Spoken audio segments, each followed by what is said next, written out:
안녕하십니까. 주역 64개 노트 정리. 이번 시간에는 삼풍고 네 번째 시간입니다. 전체적으로는 134번째 시간입니다.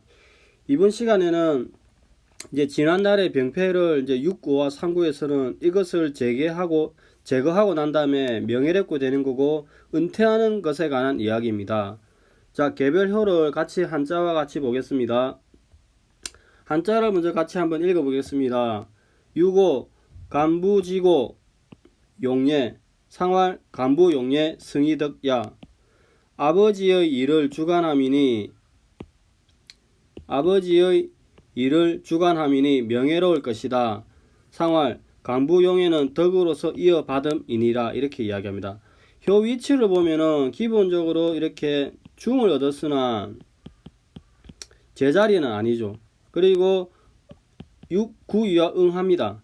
그래서 그 설명을 보면은 6, 5는 음효로서 부정위나 제자리는 아니나 중을 얻었다. 즉 존위, 5위에 군위의 자리 있으니까 9위의 유약한 군중이나 9위에 이렇게 현명한 대신이 있으니 이를 잘 보필을 받아서 일을 진행하면 된다. 이렇게 이야기합니다. 즉 중을 얻어서 존위에 있으나 유약해서 새롭게 큰 일을 하기는 어렵다고 이야기합니다.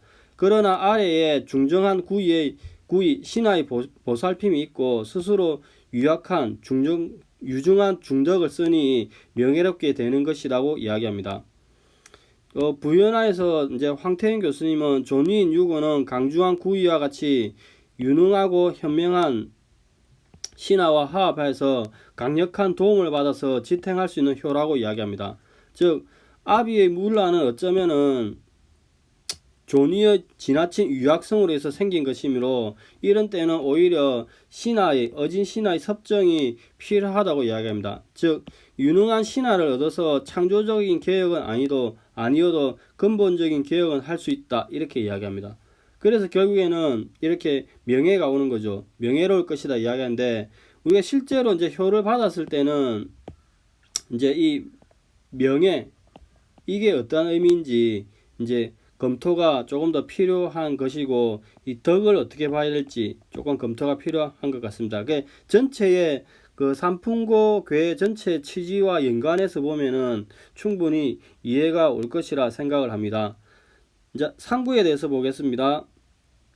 불사왕후 고상기사 불사왕후 지가칭야 왕후를 섬기지 아니하고 그 일을 높이 숭상함이라 불사왕후는 뜻이 가히 법칙이니라 법칙으로 삼을 수 있다고 이야기합니다. 자, 기본적으로 이제 여기를 보면은 상구는 계획 끝이죠. 그리고 제자리는 아니죠. 그래 응도 없죠. 근데 이제 이 부분을 보면은 전환이 되는 그런 상이라고 이야기하는데 여기는 이제 은퇴하는 그런 상이 나옵니다.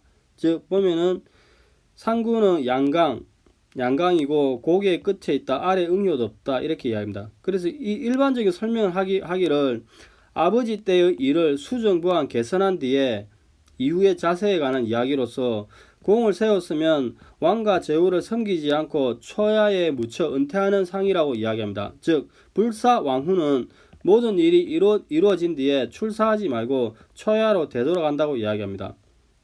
그럼 여기서 우리가 실제로 효를 받았을 때 그 왕후를 섬기지 않는 이 사의 의미가 무엇인지, 그 다음에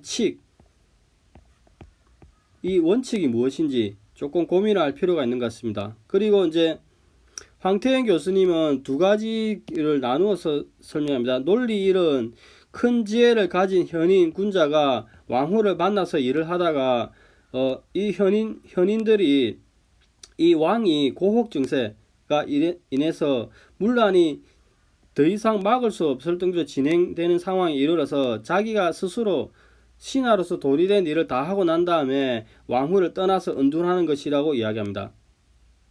논리 2는 현인 군자가 또는 신하 또는 아들이 아랫사람이 어리석고 편협한 왕을 등지고 정치적으로 제 소신의 원칙을 지키는 것을 이야기합니다.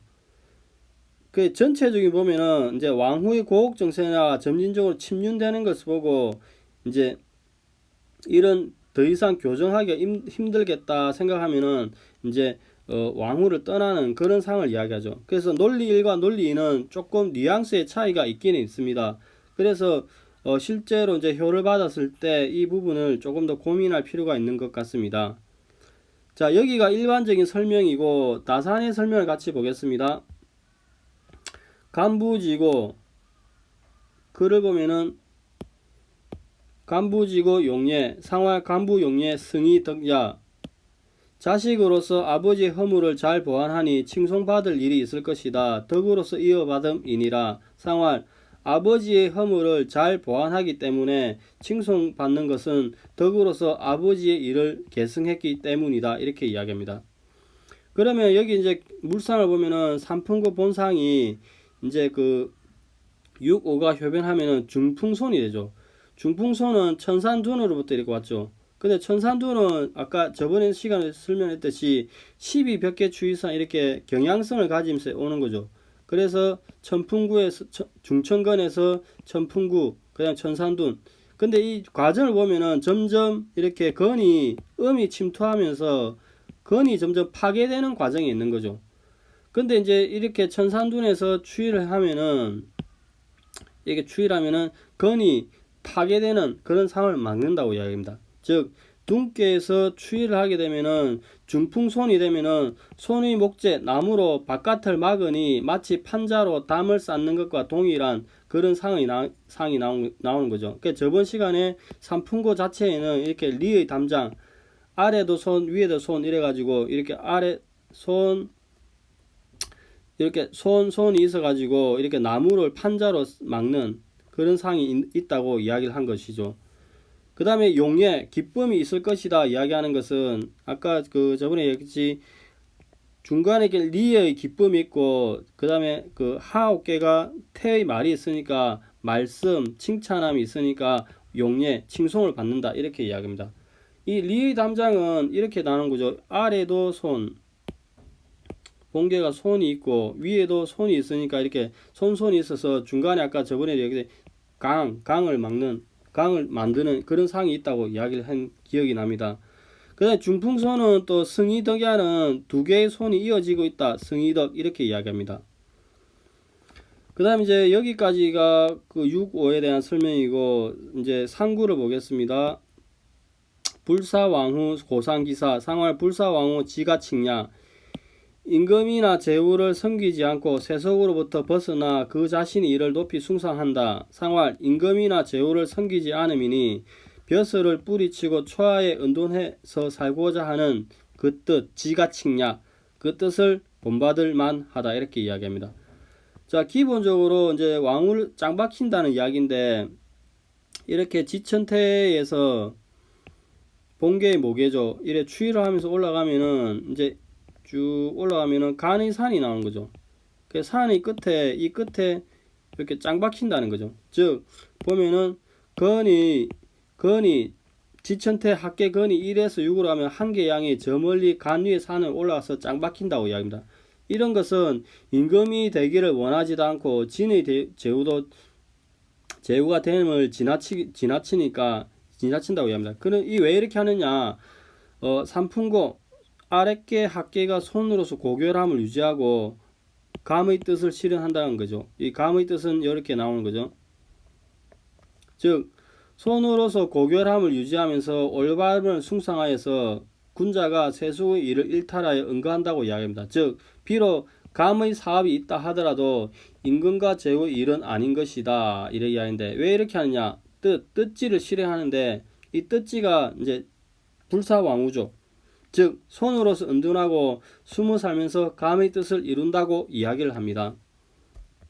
자 여기가 이제 상구에 대한 설명입니다. 오늘 이번 시간에는 6, 5와 그 상구에 대해서 살펴봤는데 6, 5는 이제 그 아버지의 일을 바로잡고 명예가 생긴다고 이야기를 하는데 이제 명예가 생기는 구체적인 실천적인 의미가 무엇인지 조금 더 고민을 할 필요가 있을 것 같습니다. 여기 용예를 고민을 해야 되죠. 근데 상구에 대해서는 불사왕후의 취지에 대해서 이게 이제 은둔의 상이라고 이야기하는데 이때 이제 실제로 효를 받았을 때 어떤 의미를 가지는지 그 다음에 여기에 나오는 칙이 무엇인지 조금 더 구체적으로 고민을 할 필요가 있을 것 같습니다. 자, 오늘은 삼풍구 마지막 시간이고 다음 시간에는 이제 19번째 교회에 대해서 설명을 같이 보겠습니다.